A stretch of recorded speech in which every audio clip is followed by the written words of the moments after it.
ആ മഹാമനുഷ്യന് വേണമെങ്കിൽ ഒരു നോക്ക് കണ്ടോളൂ. ചിരിക്കരുതേ. ഈ വടകര പാർലമെന്റ് മണ്ഡലത്തിൽ ഇടതുപക്ഷ ജനാധിപത്യ മുന്നണി വിജയിക്കും. എനിക്കതിൽ യാതൊരു സംശയവുമില്ല. ഈശ്വര, ഇവിടെ ആരില്ലല്ലോ ഇതൊന്ന് പറഞ്ഞു ചിരിക്കാനായിട്ട്. അതിൽ വിരളി പൂണ്ടിട്ടായിരിക്കണം എന്നെ തേജോവധം ചെയ്യുക എന്നത് സ്ഥിരം സ്വഭാവമാക്കിയിട്ട് മാറ്റിയിരിക്കുകയാണ്. ഈ ഫൂളിഷ് ലൈസ് ഒക്കെ എല്ലാവരും വിശ്വസിക്കുന്നു വിചാരിച്ചിട്ടാ? സ്വന്തം ഇഷ്ടത്തിന് തട്ടിവിടുന്ന നാക്കെടുത്താന്നുണേ പറയൂ. മുന്നണിക്ക് വടകരയിൽ ഇടതുപക്ഷ ജനാധിപത്യ മുന്നണി വിജയിപ്പിക്കും. കേരളത്തിലും കഴിഞ്ഞ തവണത്തേക്കാൾ വളരെ മെച്ചപ്പെട്ട ഒരവസ്ഥ ഇടതുപക്ഷ ജനാധിപത്യ മുന്നണിക്ക് ഉണ്ടാകുന്നു. വല്ലാത്തൊരു പൊട്ടലായിപ്പോയി. സാറിന്റെ ഒന്നും മിണ്ടായിരിക്കുന്നത് അണ്ണാക്കി പിരിവെട്ടിയിരിക്കണ ഒരാളോട് ചോദിക്കാൻ പറ്റിയ ചോദ്യമാണോടായത്? വമ്പൻ ഭൂരിപക്ഷത്തിന് ശേഷം വടകര മണ്ഡലത്തിൽ ഷാഫി പറമ്പിലിന്റെ ആദ്യത്തെ ആഹ്ലാദ പ്രകടനം. ഇനി എണ്ണിയവർക്ക് ഞാനും തെറ്റുപറ്റിയതാണോ? എണ്ണിയവർക്ക് തെറ്റുപറ്റിയാലും ജനങ്ങൾക്ക് തെറ്റുപറ്റില്ല. ജനസംസാരം അങ്ങനെയാ. എന്റെ എല്ലാ മാനവും സത്യം പറഞ്ഞ ചരിത്ര ഭൂരിപക്ഷമാണ് ഒരു UDF സ്ഥാനാർത്ഥിയെ സംബന്ധിച്ചിടത്തോളം വടകരയിൽ ഇവിടെ ലഭിച്ചിട്ടുള്ളത്. നീ തകർക്കളിയാ. All the best.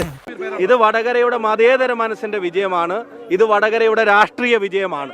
അതല്ല എന്ന് പറഞ്ഞവർക്കും പ്രചരിപ്പിച്ചവർക്കും എതിരായിട്ടുള്ള മറുപടിയാണ്.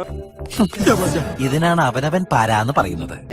ഷാഫി പറമ്പിന്റെയും വിജയം ഞങ്ങൾ ഉറപ്പിച്ചതായിരുന്നു. ഒരു വർഗീയതയ്ക്കും ഇവിടെ അടിസ്ഥാനമില്ല. ഇവിടെ ഒരു വർഗീയതയും ആളുകളുടെ ഇടയിൽ ചെലവാവില്ല എന്ന് തെളിയിച്ചുകൊണ്ട് തന്നെയാണ് നമ്മുടെ ഷാഫി പറമ്പിൽ വൻ ഭൂരിപക്ഷത്തോടെ വിജയിച്ച് വരാൻ സാധ്യമായത്.